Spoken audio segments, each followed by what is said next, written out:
It is the morning of April 5th, 1936.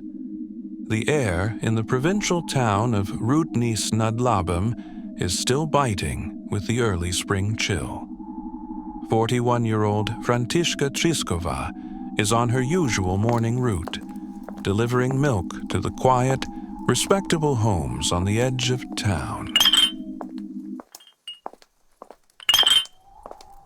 She approaches a familiar house, a house belonging to a quiet, unassuming young man. She steps through the door to make her delivery. She will never step back out.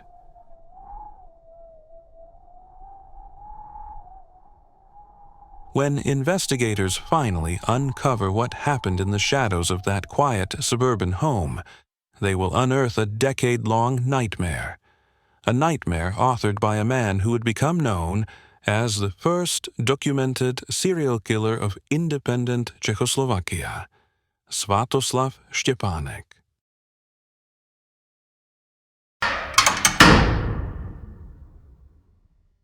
Welcome to Cold Block.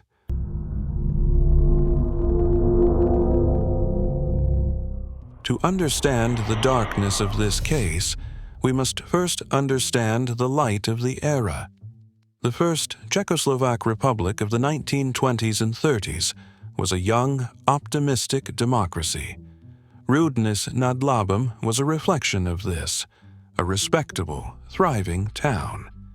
And the Štěpánek family was the picture of middle-class respectability. The father was a chemical engineer, the mother, Julie, a former kindergarten teacher. They raised 4 children in a comfortable home.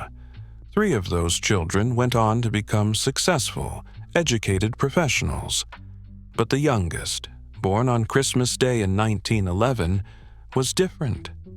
Svatoslav Štěpánek was a sickly child who survived a severe bout of meningitis. He struggled academically, drifting through school and failing to hold down a job as a gardener's apprentice. But his lack of ambition was not the problem. The problem was what he did in his idle time. From an early age, Svatoslav exhibited deeply troubling behavior. He was known to torture animals. On one occasion, he beat a cat so savagely that the animal clawed him badly enough to require treatment at the Pasteur Institute. He was fascinated by the local cemetery, spending hours watching the gravedigger work. At school, he was expelled for stabbing a classmate with a screwdriver.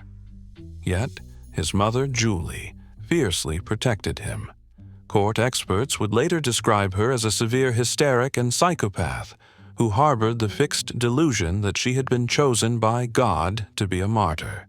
She smoothed over his crimes, paid off his thefts, and shielded him from consequence. When he was 17, this protection reached a chilling extreme. While his older sister was sleeping, Svatoslav crept to her bedside with a small bottle and poured hydrochloric acid onto her chest. His sister woke screaming. Svatoslav offered no explanation. His mother dismissed it as a clumsy accident. When a psychiatrist later evaluated Svatoslav for a separate theft charge and strongly recommended institutionalization, his mother flatly refused. She kept him home. She kept him safe. And in doing so, she kept him in the community. Svatoslav Štěpánek was not an imposing figure. He was physically slight, described by those who knew him as slow and awkward, with curly hair and a face full of acne. To overpower his victims, he could not rely on brute strength. He had to engineer proximity, trust, and absolute surprise. His methodology was clinical and cowardly. His weapon of choice was a small Flaubert revolver, a low-caliber firearm, quiet, easily concealed in a coat pocket. Alongside it, a hammer, an axe, and a knife. His pattern rarely deviated. He would use his harmless demeanor to get close, or approach from behind without warning, strike or shoot, and then, once the victim was incapacitated, begin what followed. The killing itself was always quick. What followed was not. The violence began long before anyone realized. In August 1928, when Svatoslav was just 16, a 5-year-old neighborhood boy named Bedřich Brožovský wandered into the Štěpánek family workshop. For reasons known only to him, Svatoslav struck the child with a hammer, killing him instantly. He buried the boy in the dirt floor of the workshop, where he would remain hidden for nearly a decade. 4 years later, in 1932, Štěpánek dug up the remains and moved them to the garden compost. Following this, there is a chilling gap in the official record. In 1932, while he was traveling, 2 women, Marie Zemankova in Prague and 15-year-old Marie Riganova in Slovakia, were murdered or vanished under highly suspicious circumstances. While Štěpánek later confessed to Zemancova's murder before retracting it, these cases remain officially unconfirmed. But by January 1936, the dormancy ended. He was accelerating. On January 10th, he rode his bicycle up alongside a 13-year-old girl named Ruzhena Yebava on a road near the Sapone factory outside Roudnice, shot her from behind with his Flaubert revolver, and rode away without pausing. Miraculously, the bullet missed her heart. She survived. 2 weeks later, on January 23rd, 26-year-old Zdenka Drobna was walking home from visiting her hospitalized husband when she passed Štěpánek at the Židovice-Rohatek crossroads. He caught up with her from behind. He shoved her into the roadside ditch. He followed her down. She turned to face him. He pressed the Flaubert against her chest and fired. The bullet struck her stomach, shattering her spleen. She collapsed. A passing witness forced him to flee. Drobna survived, barely, after emergency surgery and 5 weeks in hospital. What is remarkable and chilling is that these were not failures in his mind. He did not consider himself an attempted murderer. He considered himself interrupted. He returned home, resumed his routine, and waited. His mother provided false alibis for both days, claiming her son was homesick in bed. The gendarmes found no reason to press further. Then came April 5th, 1936. With his mother away on a trip to Bratislava, Svatoslav was left alone in the house. When 41-year-old milkwoman Františka Třísková arrived to make her delivery, he opened the door, let her inside, and shot her in the right temple with his Flaubert. He finished the attack with an axe. Contemporary newspaper accounts noted that when investigators came asking about the missing milkwoman in the days that followed, rumor spread that Třísková had likely jumped into the river Labem, helped along by whispers about an unhappy marriage. For several days, gendarmes searched the riverbanks, not the garden, 20 meters from where they were standing. Štěpánek calmly told anyone who asked that he had been asleep. Forensic records document that what followed the killing was a horrific manifestation of his paraphilia. He subjected her remains to extensive post-mortem mutilation, dismembered her body, and buried the pieces in the garden, where he had already prepared a pit.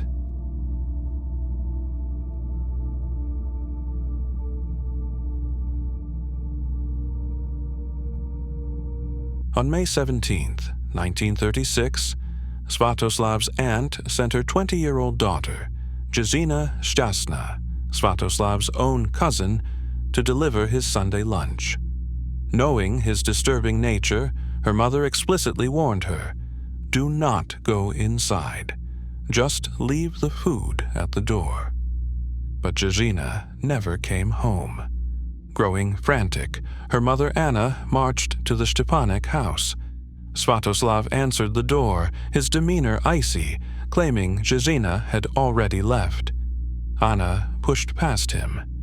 Inside, the house was quiet, but on the floor, she spotted a trail of blood. She followed it to the laundry room.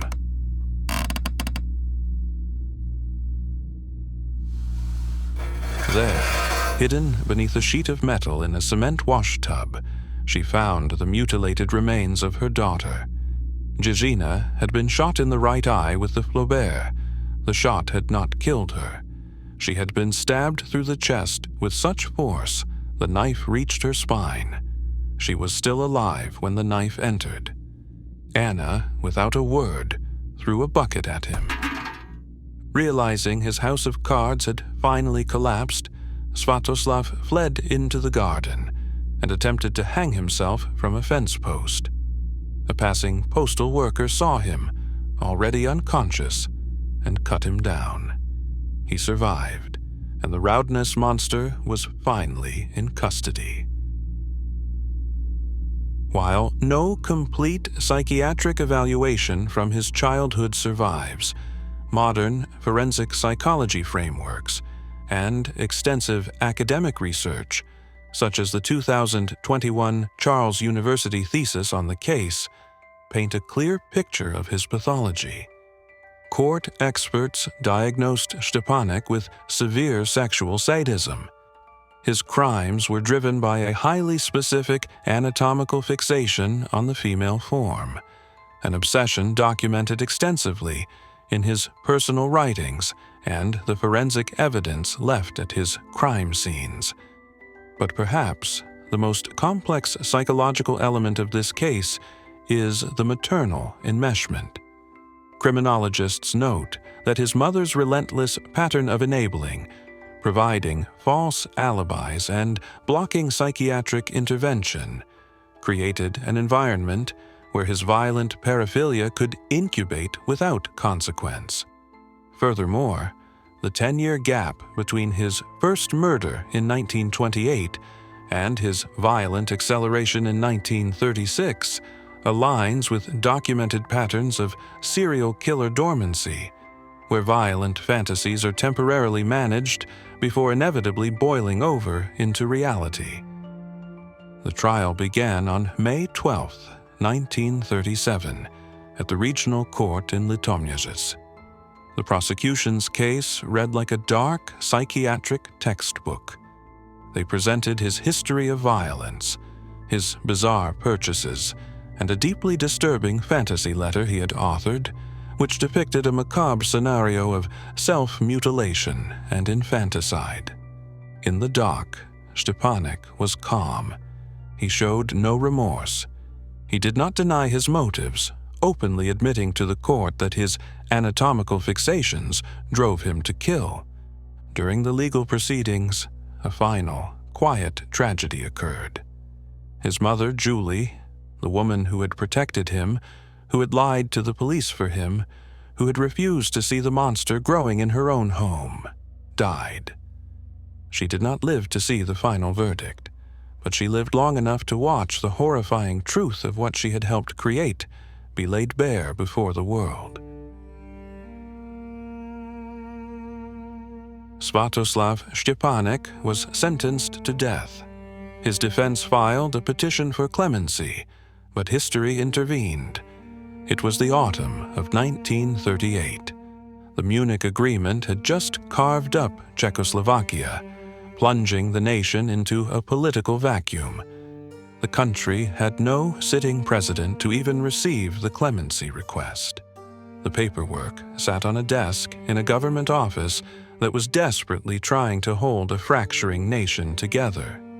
Eventually, the transitional government denied the petition on the morning of November 8, 1938, in the cold courtyard of Pankrác prison in Prague. 26-year-old Svatoslav Štěpánek was hanged. It was not a moment of triumphant justice. It was a cold, bureaucratic end to a dark chapter, carried out by a country that was already bracing for a world war.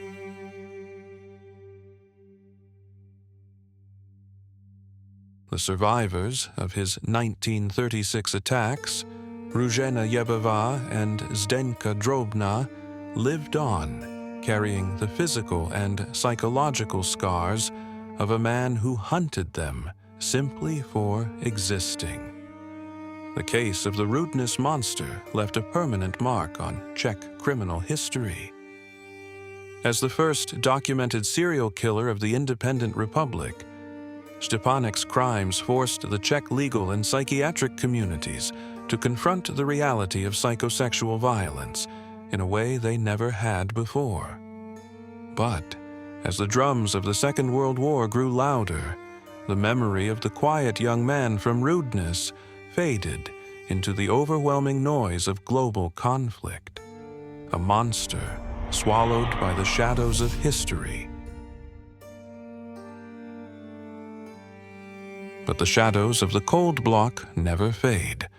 The next case takes us to Moravia, 1887. A man so feared, so utterly without remorse, that when he was finally caught and condemned to die, they sold tickets to watch. Anton Šimek, 6 murders, 1 terrifying month of blood, and a public execution that the whole region turned into a spectacle. Subscribe to Cold Block so you're there when the darkness returns.